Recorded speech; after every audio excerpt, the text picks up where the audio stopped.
everyone, and welcome to one more episode of our series called Brazilian True Crimes. Today, we're going to talk about a very serious crime that happened in a family, and it brought a lot of questions towards mental illness and how that can affect deeply a family. Let's get into one of the most tragic and shocking crime stories in Brazil's recent history, the Pesseghini case. The Pesseghini family was well known in their community in São Paulo. The family included Sergeant Luiz Marcelo Pesseghini, his wife, Sergeant Andrea Regina Bovo Pesseghini, their 13-year-old son, Marcelo Eduardo Bovo Pesseghini, and Luiz's mother, Benedita Oliveira Bovo. On August 2013, the family was found dead in their home. Initial reports indicated that Sergeant Andrea and her husband, Luiz Marcelo, both police officers, along with Luiz's mother, Benedita, were all fatally shot while they slept.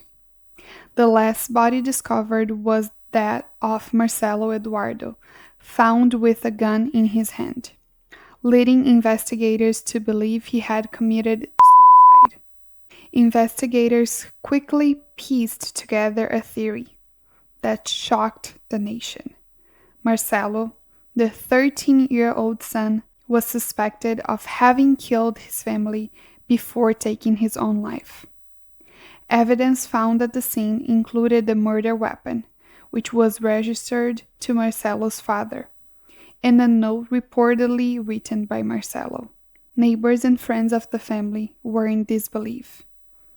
Many described Marcelo as a quiet, normal teenager. The community struggled to accept that such a young boy could commit such a heinous crime. This strategy raised many questions about mental health, access to firearms, and the pressures faced by families involved in law enforcement. Experts and physiologists were brought in to analyze Marcelo's behavior and the dynamics within the Pesseghini household. There were speculations about Marcelo's mental state and whether he was influenced by his parents' profession or other external factors. So let me stop a little bit here. Later, they found out that Marcelo had a disease that he wouldn't live for too many years.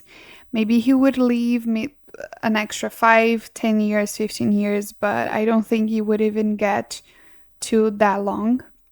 When he got diagnosed with that disease, he just couldn't bear it. He couldn't understand. He was very young. I think he got diagnosed when he was 9 or 10 years old. So basically 4 years prior to the crime. And he just, he wasn't accepting it. 2 of his classmates later told the police that they were pretending to be, this group that were going to kill everyone that was in their way, the school principal and all of this. And of course, Marcelo was the leader of that group. But Marcelo was the only one that actually took that serious.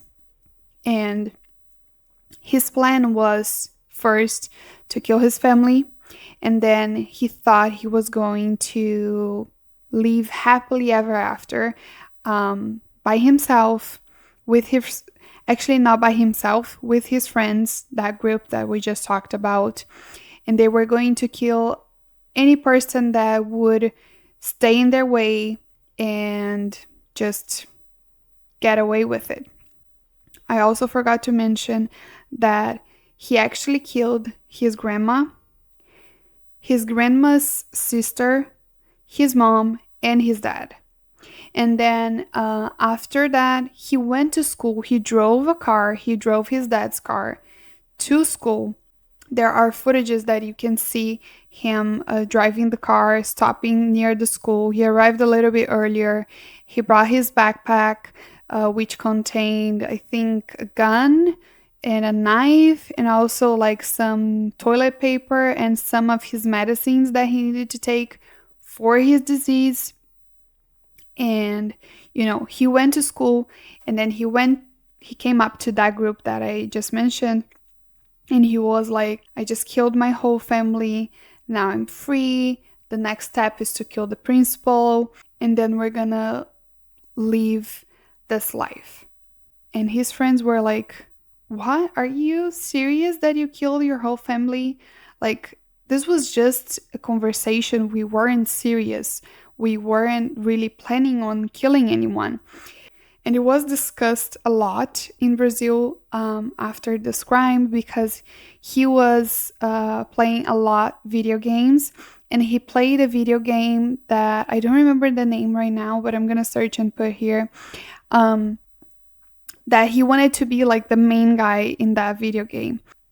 And that video game, as far as I know, this guy kills people that kind of like are in his way or are, bad people and stuff like this. So it was discussed that, the video games influence young people, right?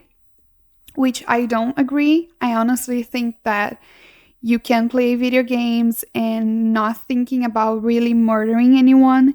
But if you do have that thought in your mind, then you're going to do it. But not because of the video game or because of any movie that you're watching, but because you have that in you. And of course, it made much easier for him because both of his parents were police officers.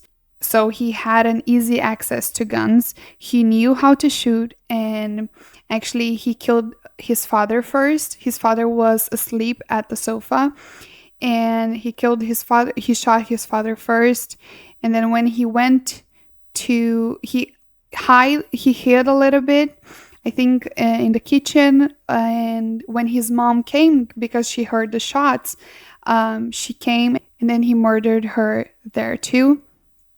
And then he moved on to another part of the house, like a different room, a separated room, or a different house. I'm not sure if it was all in the same house, but it was nearby, to kill his grandma and his grandma's sister. And then he came back to the house. He probably slept a little bit, and then he went to school, I think around 7 a.m. and did all of that I told you. So when he got back from school, I think he saw all of his family dead, and he realized he didn't have that group that he thought he was going to have. He didn't have his family anymore, and he just couldn't have it. He just couldn't have it. So he wrote a note and killed himself. Also, there were other theory that, it wasn't possible for him to do that, because a lot of the pictures that you see, he was like a young boy, he looked cute, he was like 9 or 10 years old, and people look at that picture and they think like it's impossible for that boy to do that. But believe me, it's not impossible. It is very possible, and he did do that. They had to prove everything, because the theory was that because the parents were both surgeons, they thought maybe it was someone that they put in jail trying to kill them, and then they killed the whole family. But like, why would they leave the son alive and let the son go to school and come back and kill the boy afterwards? It doesn't make any sense. So they actually proved that it was the 14-year-old boy who murdered his family and then killed himself afterwards. The Pesseghini case remains a deeply disturbing chapter in Brazil's crime history.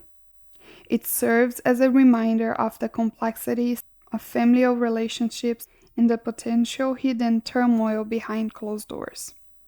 As we remember the Pesseghini family, we are left with lingering questions about the true nature of this tragedy. Thank you so much for watching today's episode.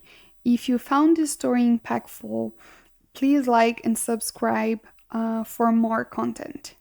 And don't forget to leave your thoughts and comments below. Be careful and be safe out there. Bye!